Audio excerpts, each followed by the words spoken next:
আগের ভিডিওতে তোমাদেরকে বলেছিলাম যে ন্যারেশন চেঞ্জ শিখতে গেলে কয়েকটা জিনিস খুব ভালো করে তোমাদেরকে জানতে হবে।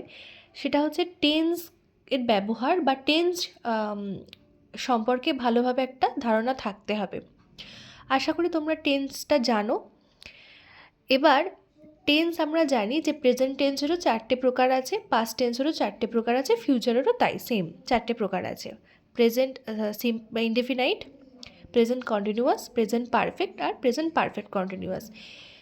ইনডেফিনাইটটাকে আমরা অনেক সময় সিম্পল প্রেজেন্ট বা সিম্পল পাস্ট বলে থাকি। আমি এখানে সিম্পল হিসেবেই লিখেছি। ন্যারেশন চেঞ্জের ক্ষেত্রে প্রেজেন্ট, পাস্ট, ফিউচার সব কিছুতেই ন্যারেশন চেঞ্জ করা যায়।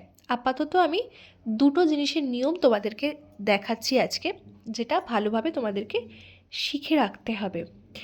এর আগের ভিডিওতে তোমাদেরকে দেখিয়েছিলাম যে কয়েকটা ওয়ার্ডস আরেকবার দেখিয়ে দিই। এই সেই সমস্ত ওয়ার্ড যেগুলো ডাইরেক্ট স্পিচ থেকে ইনডাইরেক্ট স্পিচ করার সময় পরিবর্তিত হয়।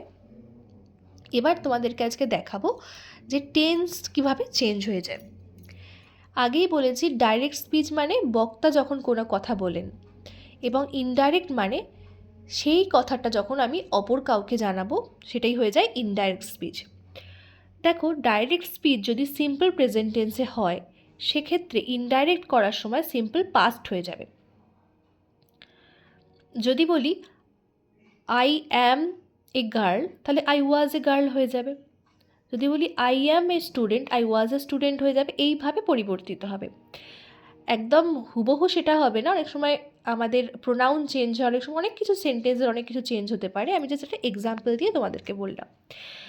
ডাইরেক্ট স্পিচ যদি প্রেজেন্ট কন্টিনিউয়াসে থাকে, ইনডাইরেক্ট হলে তাহলে কী হয়ে যাবে? Past continuous. ডাইরেক্ট স্পিচ যদি প্রেজেন্ট পারফেক্টে হয় তাহলে কী হয়ে যাবে? Past perfect. ডাইরেক্ট স্পিচ যদি পাস্ট পারফেক্ট কন্টিনিউয়াসে থাকে তাহলে চেঞ্জ হয়ে কী হয়ে যাবে? ইনডাইরেক্টে পাস্ট পারফেক্ট কন্টিনিউয়াস। তাহলে ডাইরেক্ট স্পিচ যদি প্রেজেন্ট থাকে তাহলে হুবহু পাস্টে সেই টেন্সেই রূপান্তরিত হয়ে যাবে, কিন্তু একটু চেঞ্জ হবে যখন সেটা পাস্ট টেন্সের ক্ষেত্রে আসবে। ডাইরেক্ট স্পিচে যদি সিম্পল পাস্ট থাকে, যেমন ধরো বললাম আই ডিড ইট, মানে আমি এটা করেছিলাম, সেক্ষেত্রে সেটা হবে past perfect, I had done it. বোঝাতে পারলাম?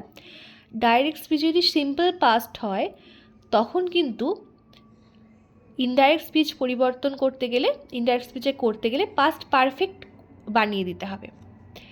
ডাইরেক্ট স্পিচ যদি পাস্ট কন্টিনিউয়াস থাকে তখন ইনডাইরেক্টলি কী হয়ে যাবে? Past perfect continuous. এই রুলস কথা একটু বুঝে মাথার মধ্যে গেঁথে নিতে হবে, মাথার মধ্যে নিয়ে নিতে হবে। তাহলে এই ওয়ার্ড কটা ভালো করে মুখস্থ করে রাখতে হবে, এবং এই টেন্সের এই পরিবর্তন যেভাবে হচ্ছে এই রুলসটা কিন্তু তোমাদের মাথায় রাখতে হবে। প্রয়োজনে খাতায় তোমরা নোট ডাউন করে নাও। খাতায় লিখে রাখলে সবচেয়ে ভালো, কারণ কখনো যদি কনফিউশন হয় বা ভুলে যাও, এই ভিডিওটা সেভও করে রাখতে পারো, দেখে নিতে পারো, এবং তোমরা রুলসটা আরেকবার দেখে নিতে পারবে। এই জিনিসগুলো মাথার মধ্যে গেঁথে গেলে বা এই জিনিসগুলো মুখস্থ হয়ে গেলে, বুঝে নিতে পারলে, তাহলে যখন আমি তোমাকে ন্যারেশন চেঞ্জ প্রপারলি শেখাবো তখন তোমরা চটপট জিনিসগুলো নিতে পারবে। না হলে এটা কেন হচ্ছে, কিভাবে হচ্ছে, মাথার মধ্যে বারবার গুলিয়ে যাবে, অনেক রকমের প্রশ্ন তৈরি হবে। সেই জন্য রুলসগুলোকে আগে মাথার মধ্যে নিয়ে নিতে হবে। বীজগণিতের অঙ্ক বা যে কোনো জিনিস শেখার আগে, ফার্স্টে আমরা পরিমিতি শেখার আগে বা অঙ্ক শেখার আগে আগে রুলসটা আমাকে নিতে হয়, তাই না? রুলসগুলো a প্লাস বি হোল স্কোয়ারের ফর্মুলা কী, a প্লাস বি হোল কিউবের ফর্মুলা কী, এগুলো জেনে তখন তো আমরা অঙ্কগুলো করতে পারি। তেমনভাবেই গ্রামারের বা ব্যাকরণেরও কিছু সূত্র থাকে, কিছু নিয়ম থাকে, সেইগুলো যদি চটজলদি তোমরা যদি মাথায় রাখতে পারো, শুধু মুখস্থ না, বুঝে মুখস্থ করতে হবে। বুঝে মুখস্থ করলে অনেক দিন মনে থাকে, তাই না? সেই জন্য বলছি সূত্রগুলোও ভালো করে মাথার মধ্যে নিয়ে রাখো, বুঝে নাও, লিখে রাখো দরকার হলে খাতায়, যাতে আমি যখন ট্রান্সলেশন তোমাদেরকে করাবো, ন্যারেশন চেঞ্জ করাবো, তখন খুব চটজলদি তোমরা ব্যাপারটা বুঝে নিতে পারো। আজকে এই পর্যন্তই, দেখা হবে আবার পরবর্তী ভিডিওতে।